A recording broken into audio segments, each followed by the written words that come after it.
Thank you. Morning, everybody. As the academic head and the deputy head, I have quite a lot of information to share with you.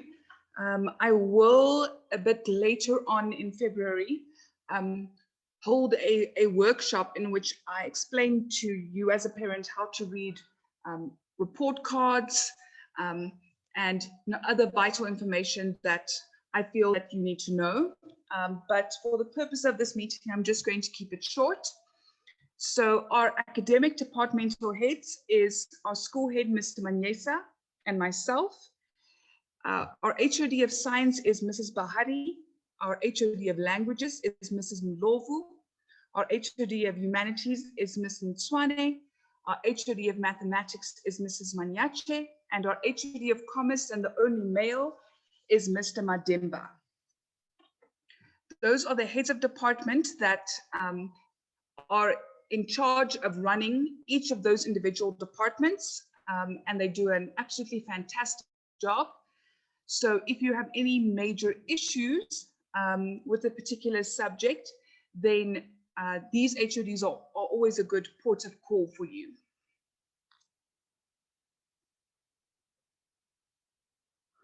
Then in terms of our teaching staff, in the science department, you can see we've got Mrs. Bahari, Mrs. Mtutang, Mr. Mugabe, and Mr. Mponchane. In our mathematics department, we've got Mrs. Manyache, Mr. Mugabe, Mr. Mponchane, and Mr. Nzimanze. In the languages department, we've got Mrs. Mdlovu, Mrs. Ngaleka, Mrs. De Jager, Mrs. Munsami, myself, Mr. Meyer, and Mr. Joel. In the commerce department, we've got Mr. Madimba, Mrs. Jenga, and Mrs. Mare. In the humanities department, we've got Mr. Nswane, Mr. Manyesa, Mr. Tafuma, Mr. Joel, Mr. Nzimanze, Mrs. Munsami, Mrs. De Jager, Mr. Meyer, Mrs. Ntutang, Mr. Maseko, and Mrs. Ngaleka. And then we have science and maths interns, Mr. Lamola, Mr. Mohale, and Mr. King. And those comprise all the teachers that we have in our school and the different departments that they work in. And as you can see, we have got a lot of teachers who work in several departments. And this ensures that we have got cross-subject learning, which means that, for example, if a child were to learn about cyclones in geography, then for example in commerce that could be applied with working out risks and losses and costs of repairs, and that could also then go over into mathematics, into the sciences, into languages. So our staff all work closely together to ensure that learners get a well-rounded education. Then in terms of our curriculum, we follow the CAPS curriculum. Grade 8 and 9 learners have 9 compulsory subjects, with the only choice being whether their FAL is Afrikaans or isiZulu. So you can see in the table that all grades have to take life orientation, English as home language, and a FAL. Then for grade 8 and 9, learners have to take mathematics, but in grade 10, 11, and 12, they may decide if they want to take mathematics or mathematical literacy. Then in grade 8 and 9, we've got EMS, SS, and NS, as well as creative arts and technology. And then in grade 10, 11, and 12, learners get to make subject choices, so they can decide to either take physical science or business studies, economics or life science, and then accounting or geography or history. As of this year, we have also introduced personal development as a compulsory subject for all grade 8 and 9 learners. This is not a subject that the CAPS curriculum offers. It will be taught by Mr. Maseko, and the aim of this subject is to give our learners critical thinking skills and to assist in coping with the changing world that we live in today.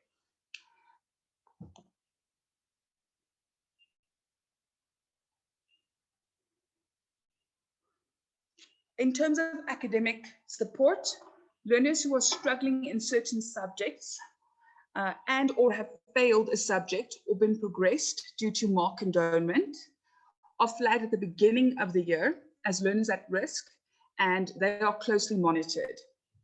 So for these learners, teachers create intervention plans with the goal of assisting and providing support for these learners. If your child is at risk, the subject teacher will contact you to discuss this intervention plan, as it is really important for all of us to work together. Interventions include, but are not limited to, extra lessons, additional work, study techniques, physical intervention, for example, moving to another desk or a class or changing subjects, as well as emotional support. All of these are offered free of cost. In terms of matrics can look forward to after extra lessons, an academic holiday program, weekend away team building, coffee with myself, a committee of teachers who are dedicated to develop and prepare them for the final examinations, study help and guidance. They also have the option of signing up for a year-long Thrive in Matric study and coaching program. And if they are interested in that, they need to speak to Mr. Maseko. They also receive career choice help and guidance, information, feedback, and tips via the Matric WhatsApp group, examination rules and regulations training and preparation, and regular emotional and academic check-ins.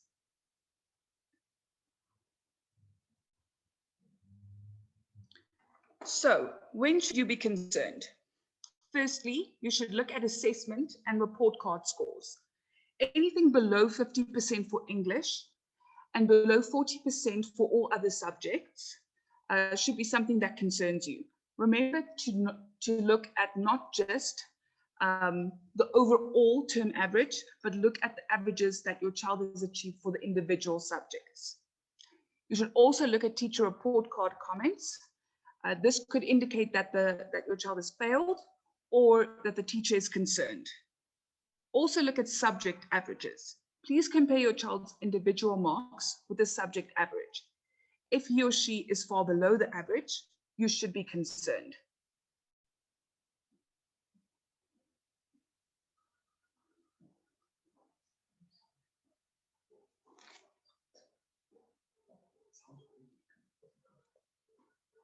Then in terms of parent responsibilities, report cards.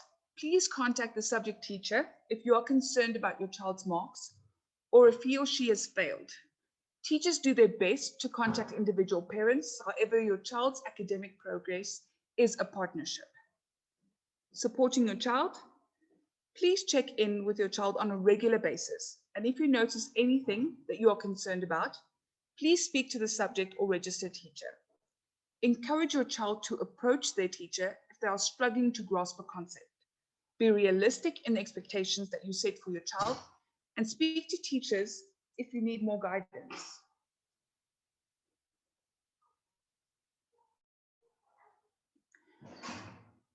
Also check with us if you are unsure.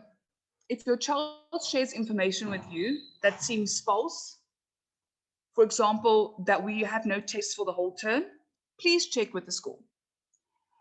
With regards to absenteeism, it is against the school's code of conduct for parents to keep learners out of school without a valid reason. We are bound by law to report continued absenteeism without supporting documentation to child welfare. Learners who are frequently absent or late miss out on valuable academic time and often fall behind. In particular, the last 3 weeks of each term is absolutely crucial for testing, and learners who miss an assessment without a medical certificate will receive 0.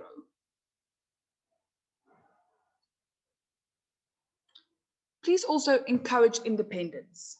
We cannot emphasize enough the importance of learners taking responsibility for their own learning. It is our responsibility to prepare and develop your child for the tertiary and employment world. Skills required for survival in such a world include commitment, meeting of deadlines, managing one's time wisely, and working and completing tasks unsupervised. Every child who is dedicated and motivated to work and pay attention can and should pass each year of their education. A pass, however, is not guaranteed. It is your child's responsibility to make the best of their education.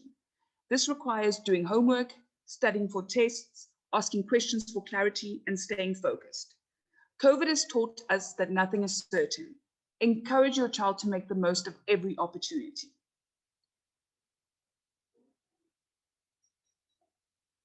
And then I'll end off with some quick academic averages and statistics. The grade 12 term one results for 2020, 93% of learners had an average of 50% or higher, and 26%, which was more than a third of the grade, had an average of 70% or higher.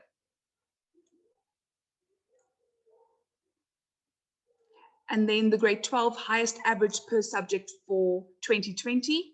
In English, it was 79%. In Afrikaans, 78%. History, 85%.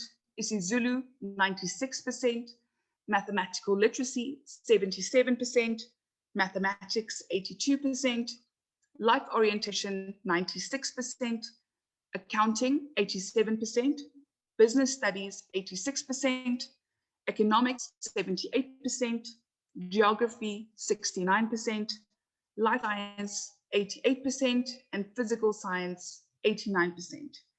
And that just shows you that there's no reason for your child to only be aiming for a 30%.